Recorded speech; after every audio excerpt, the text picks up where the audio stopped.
आज कत्ल केस के अहम मुलजिम एहसन शाह को जो है वो इस वक्त बालाज से क्या ऐसी खुंदक थी, क्या ऐसी तकलीफ थी उसको, जिसकी वजह से उसने सिर्फ पैसों का लालच नहीं था, एक ऐसी तकलीफ भी थी जिसकी वजह से उसने मुखबरी करके एक एक चीज़ की और बहरहाल उसको एंड पे गोलियां मरवा दी, बालाज को जो है वो मर्डर करवा दिया। इस पर आज बात करेंगे। इसके अलावा जो मरकजी मुबैना मुलजिम है तीफी बट, इनके गिर तो घेरा तंग हो चुका है, लेकिन आज के व्लॉग में मैं आपको बताऊंगा कि गोगी बट, जिसके बारे में कहा जा रहा था कि इतनी शहादतें मौजूद नहीं है, वो इस वक्त कहाँ मौजूद है और किस जगह पर वो छुपे हुए हैं, ताकि इससे अपने आप को इन चीज़ों से दूर रख सके और पुलिस उनके कितने करीब पहुंच चुकी है। सबसे पहले बात करते हैं जी एहसन शाह के हवाले से। जो इसके अलावा बल्कि मुझे याद है, इसमें आपको मैं बताऊंगा, ये एक कातिल जो है वो डोर फैसलाबाद से लाहौर भी आ गई है, लाहौर में भी एक हलाकत हुई है। इसके अलावा फिर कराची में एक शख्स को डोर पीटी है, खुदा के लिए इसको बंद कर दो, बंद कर दो, बंद कर दो, लेकिन नहीं बाज आते लोग, जब तक अपने ऊपर कोई ना बीते। तो अल्लाह सबको अपनी जुबान में रखे। लेकिन सबसे पहले हम बात करते हैं जी एहसन शाह के हवाले से, जो दोस्ती के नाम पे एक धब्बा, जो मैं कलंक का टीका, जिसने दोस्ती को बदनाम किया। दोस्ती के हवाले से बड़ा मिसालें दी जाती थी कि जी भाइयों का इतना प्यार नहीं होता जितना दोस्त प्यारे होते हैं, दोस्त दोस्त होते हैं। एहसन शाह ने उस दोस्ती के ऊपर एक धब्बा लगा दिया है। इस वजह से मेरे समेत मेरा ख्याल है कि हर बंदा इस वक्त एहसन शाह को शदीद नापसंद इस वजह से कर रहा है कि इसने दोस्ती के नाम पे एक धब्बा लगाया। इसका हुआ अंजाम क्या? एक तो यह है कि इसको जेल भेज दिया गया है और जुडिशल रिमांड पे भेज दिया गया है। ज़मानत तो भी इसकी इतनी जल्दी मतवक्को नहीं है, लेकिन बहरहाल उसके पास अब राइट है कि वो अपनी दरख्वास्त ज़मानत दायर कर सकता है। और आगे आ जाए जी, तीफी बट से जो मुखबरी की थी इसने तीफी बट के साथ, और जो पुलिस सोर्सेज हैं वो ये बता रहे हैं कि जिस रकम के बारे में बात की जा रही है ना, कि इसमें जो 5 करोड़ रुपए की रकम इसने वसूल की थी, उस रकम में का एक बड़ा हिस्सा जो है वो पुलिस ने रिकवर किया है। सोर्सेज ये बता रहे हैं कि इससे बरामद कर लिया है। कुछ पैसे ये खर्च कर चुका हुआ था लल्ले तल्लों पे, अय्याशियों पर, और कुछ पैसे इसके पास पड़े थे जो इसके पैसे बरामद कर लिए गए हैं। फिर मलिक सुहेल और एहसन शाह जो है ये बताया कि एक दूसरे के महल्लेदार भी हैं। रावी रोड पे एहसन शाह का भी घर था, मलिक सुहेल का भी घर था।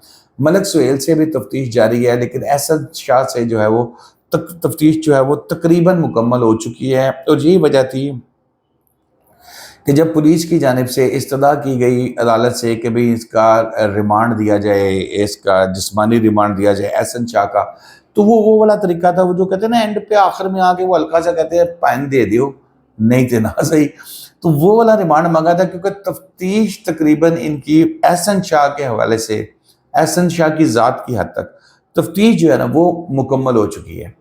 अच्छा जी, अब तफ्तीश मुकम्मल हो गई है तो तफ्तीश में बहुत सी चीज़ें भी सामने आ गई हैं। तीफी बट से उसका ताल्लुक भी सामने आ गया है, और तीफी बट इस वक्त जो है वो दुबई में मौजूद है। कंफर्म सोर्स ये बता रहे हैं कि तीफी बट इस वक्त दुबई में मौजूद है और फ़िलहाल वहाँ से वो नहीं निकला। लेकिन अगर वहाँ से वो निकल के साउथ अफ्रीका या किसी ऐसे मुल्क में चला जाता है जहाँ पर हमारी हवालगी की जो है मुआहदा नहीं है, इसमें जिसमें हमारा साथ दूसरे मुल्क के साथ हमारा कोई ऐसा एग्रीमेंट नहीं हुआ हुआ, मुआहदा नहीं हुआ कि हम एक दूसरे को मुलजिम हवाले करेंगे, तो वहाँ थोड़ी सी मुश्किल हो सकती है। लेकिन पुलिस अपनी तरफ से बड़ी स्पीडीली काम कर रही है कि कहीं उसके और मूव करने से पहले उस तक पहुँच जाया जाए। लेकिन मैंने आपको ये भी 2 दिन पहले बताया था कि वो भी अपने वकीलों से भी राब्ते में है तीफी बट के मैं यहाँ पर ज़मानत कराऊँ, अबूरी ज़मानत करवा के, प्रोटेक्टिव बेल करवा के, तो मैं यहाँ पर पेश हो जाऊँ। अब आ जाते हैं जी तीफी बट के वीडियो बयान की भी मैंने आपको पहले भी बताया था। ये पुलिस अफसर से भी बात हुई है, उनका भी कहना है कि जी कोई हैसियत नहीं है, जब तक वो आके यहाँ पेश नहीं होगा, पुलिस अफसरान के सामने बयान नहीं देगा, उसके इस किस्म के लाखों हज़ारों वीडियोज़ आ जाएँ, घंटों की वीडियोज़ आ जाएँ, ان کی کوئی حیثیت نہیں ہے، اور وہ عوام میں اپنی جگہ کلیئر کرنا چاہے تو الگ چیز ہے، لیکن ظاہر ہے سزا جزا تو عوام نے نہیں دینی، سزا جزا تو پولیس اور جوڈیشری نے دینی ہے۔ تو اصل مطمئن کرنا ہے جی آپ نے پولیس کو، اور اس کے بعد پیش مطمئن کرنا ہے آپ نے جوڈیشری کو جب پولیس چالان پیش کرے گی۔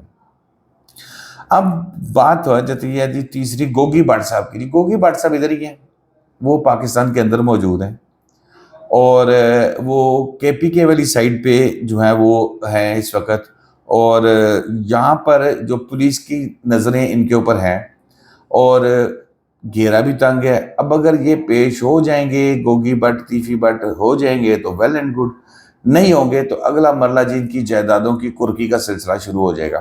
اب یہ کوئی سیاستدان تو ہے نہیں کہ ان کی دوسرے ملکوں میں جائیدادیں ہیں، کر کہاں سے کریں گے، نہیں، ان کی جائیدادیں یہاں پر ہیں، باہر بھی ہوں گی لیکن یہاں پر ہے، اور وہ گوال منڈی ہو یا ماڈل ٹاؤن ہو یا جدھر بھی، تمام جائیدادوں کو کر کرنے کا پروسیجر سٹارٹ ہو جائے گا۔ لیکن پولیس ابھی تک مطمئن ہے کہ دونوں کو گھیرا تنگ ہے، دونوں کو گرفتار کیا جا سکتا ہے۔ فروری میں قتل ہونے سے پہلے احسن شاہ نے تیفی بٹ سے ملاقات کی تھی، جس کے بعد وہ عمرے کی ادائیگی پر چلا گیا تھا۔